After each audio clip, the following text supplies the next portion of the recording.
Aí, à medida que o mundo da gente vai se desenvolvendo, a gente percebe que a complexidade é tão grande que não dá para ter certeza sobre nada.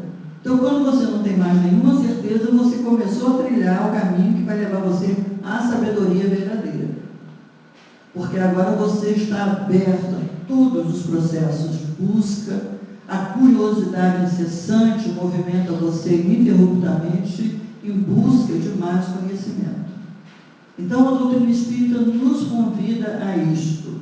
Não temos que ser papagaios repetindo trecho de livro nenhum. Na doutrina espírita não há livros sagrados. Na doutrina espírita não há santos. Na doutrina espírita não há ninguém formado que possa dizer isto é assim porque eu me formei e sei. Vai depender da capacidade De cada um. Mesmo agora, quando eu lhes falo isso, entre vocês, tantos quantos vocês sejam, poderão dizer assim, discordo de tudo que ela fala. Tudo bem, não há nenhum problema. Mantém-se a discordância. Eu já disse, acho que eu já disse isso a vocês.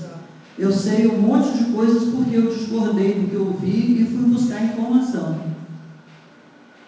Acho que 85% daquilo que eu sei eu aprendi buscando esclarecer uma discordância. Porque também não é para a gente resolver a discordância na casa espírita, levantando o braço na reunião pública e dizendo para o expositor, discordo de você. Isso não cabe. Não cabe. Eu particularmente acho que não cabe nem para ser dito particularmente lá embaixo, não. Tudo bem, é um direito meu discordar daquilo que eu estou ouvindo. Né? Ou então levantar e dizer, olha, vou complementar o que você disse. Não vai complementar nada. Quer ser expositor, fala com o companheiro que organiza a escala e diz, me bota meu nome lá. Porque tem que ter coragem. É uma questão de respeito. Tem que ter coragem para subir ali e dar a cara à tapa. Então, nós que somos os ouvintes, temos que respeitar. E nós que somos os aprendizes, temos que respeitar aquele que nos fala do que sabe e temos que nos respeitar na condição de aprendizes para buscarmos construir o nosso saber. Certo? Então é isso que a doutrina espírita prega e eu penso que quando a gente está fazendo um estudo assim sistematizado, que vai dar uma ideia global, se nós estivermos imbuídos desse tipo de conduta, o nosso progresso vai ser muito maior. Porque a gente começa a entender que o que tem no nosso livro é um roteiro. É um roteiro. Mas a gente vai ter que pegar esse roteiro e segui-lo por todas as trilhas, todos os atalhos, todos os laterais que ele contém. Né? Então vamos dar uma olhadinha no texto, por favor. Página 42.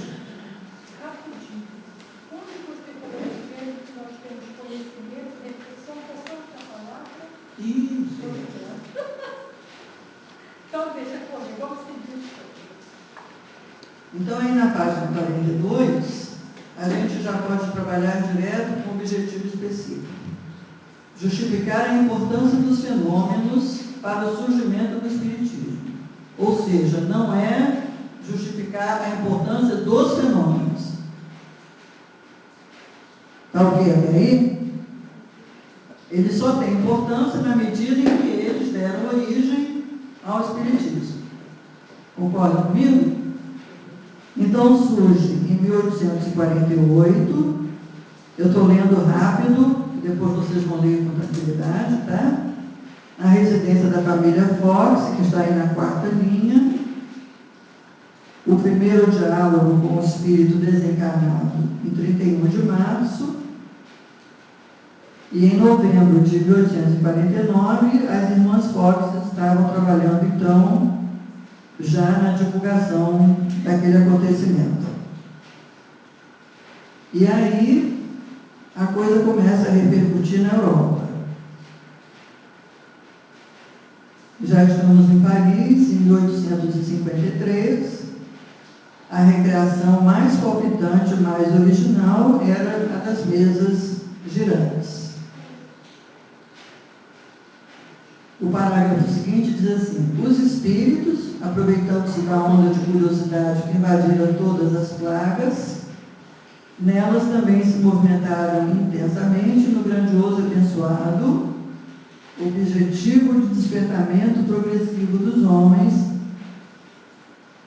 para as realidades vivas da vida posta. Aí, nesse parágrafo, eu faço duas correções.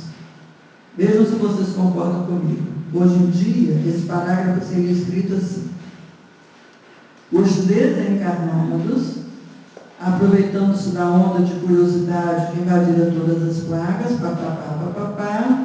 no grandioso e abençoado objetivo de despertamento progressivo dos encarnados. Essa história de falar espíritos e homens dá a impressão que são coisas diferentes. Para as realidades vivas da vida posta. Da vida posta. Isso é mais ou menos o que nós tínhamos falado, né? Ao invés dos homens, pode colocar encarnado, né? Eu sempre risco e coloco, porque isso vai educando a minha forma de compreender.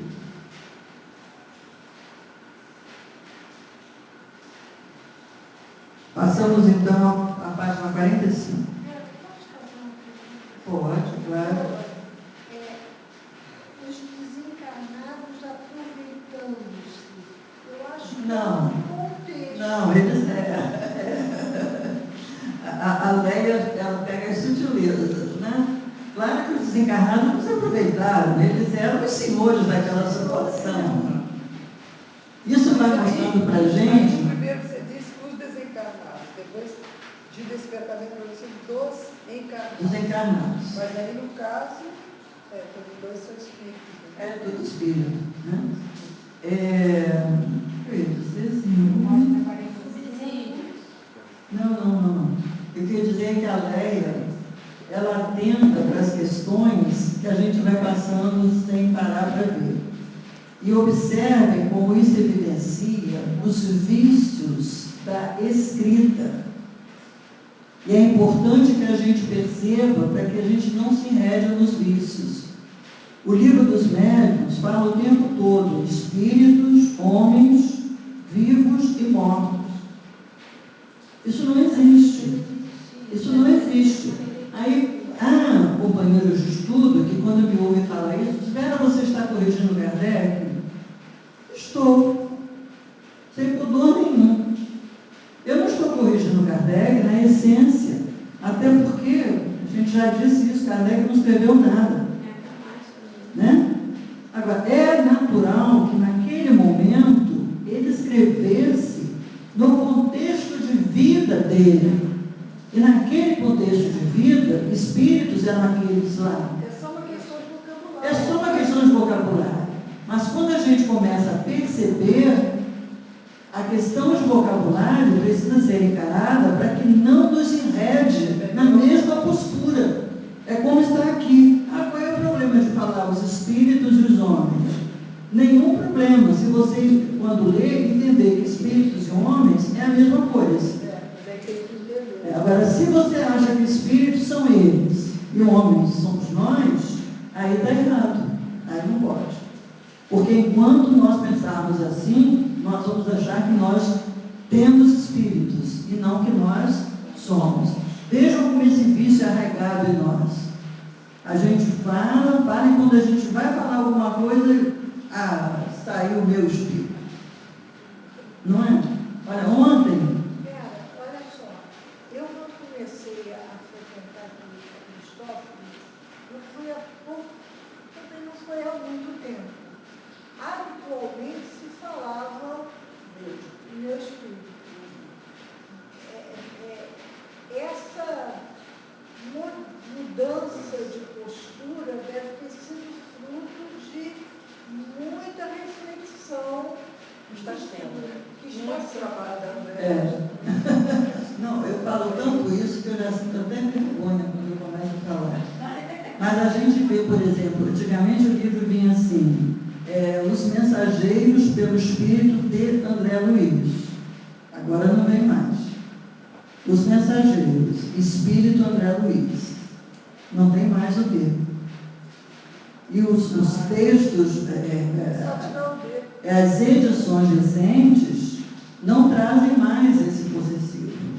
Quer dizer, é preciso que a gente perceba isso, porque é fruto da nossa compreensão de uma nova postura. A gente precisa transitar. E a linguagem também tem época, né? Ela evolui. Isso, ela evolui. Então você tem que acompanhar a época. Então vamos à página 45. E aí na página 45 está o diálogo que nós estivemos resumindo. Uma das meninas resolveu fazer a seguinte pergunta. A frase no parágrafo diz assim: resolveu desafiar o mistério, travando-se o diálogo com o que todos julgavam que fosse o diabo. Acharam isso aí? E aí vem o diálogo. A menina diz assim: Senhor, pé rachado. Pé rachado porque é aquele pé dos caprinos, né? Não é o Senhor, pé rachado. Faço o que eu faço batendo palmas. Imediatamente se ouviram pancadas, em número igual ao das palmas. A senhorita Margarete, animada, disse por sua vez: aí está a senhora, mas é senhorita. Isso não é o caso. Agora faça exatamente como eu. Conte: 1, 2, 3, 4.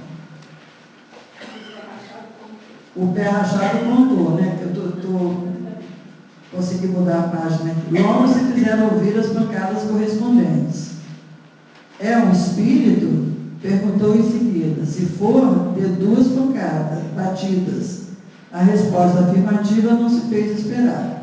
Se for um espírito assassinado, dê 2 batidas.